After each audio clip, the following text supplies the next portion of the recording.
Nauwi sa gulo ang dapat sana'y mapayapang protesta kontra demolisyon ng grupong kadamay sa tanggapan ng DILG Napolcom.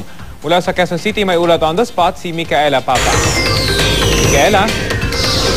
Rafi, nagkainitan nga ang mga militanteng grupo at mga tauhan ng pulisya at DILG Napolcom sa dapat ay mapayapang protesta kontra demolisyon.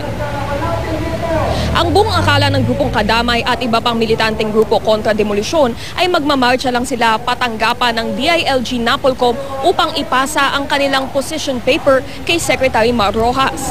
Nakatakda raw silang makipag-usap sa kinatawan ni DILG USEC Francisco Fernandez ngayong umaga. Ngunit pagdating ng grupo sa tanggapan ng DILG, wala raw kumarap sa kanila.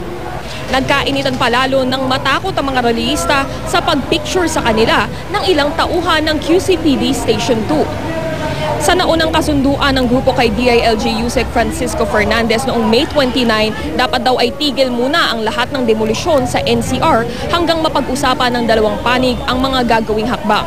Sa kabila nito, nagkaroon pa rin daw ng demolisyon sa Bignay, Valenzuela noong May 31.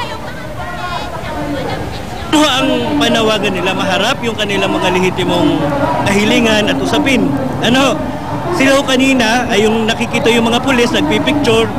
Sabi ng mga pulis, ay yung mga tao doon po, yung mga urban poor, takloban nyo ng mga mukha ninyo, dali-dali. At ang mga pulis na naman, kaya po, para hindi na, ako lang po ay lumapit sa inyo para ipabot sa inyo. At least yung rage ng mga tao, ay hindi dumating pa sa banggaan ng pulis at saka ninyo. Kahit ang PPD niyan, kinukuha namin. Wala akong problema. Ang usapan mo dyan ng Juarez, pag nakasibilyan, yun ang inaano nila.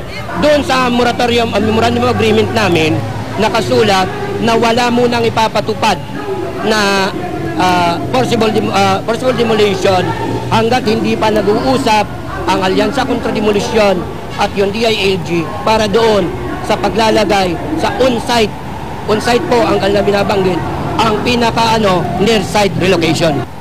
Rafi, sa ngayon ay nakaharap na ni USEC Francisco Fernandez yung ilang mga leader ng grupong ito. Ngunit yung ibang mga membro nga ng grupo ay nagmarcha na patungo sa Times Street para dalhin na diretso yung kanilang panawagan sa tahanan ni Pangulong Noynoy Aquino. Rafi? Micaela, itong kanilang protesta ba ay may kaugnayan pa rin dito sa nakaambang demolition sa mga informal settlers na sa mga waterways sa Metro Manila? Tama yan, Rafi. Wala naman silang tinutukoy na isang specific na demolition. Ang sinasabi nga nila, according to sa moratorium, ay napigilan nila yung dapat na demolition ngayong nung June 4.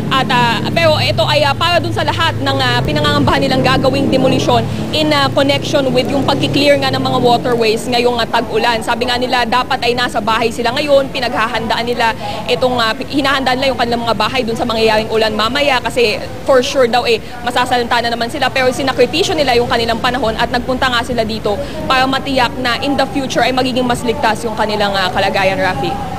Okay, maraming salamat, Micaela Papa.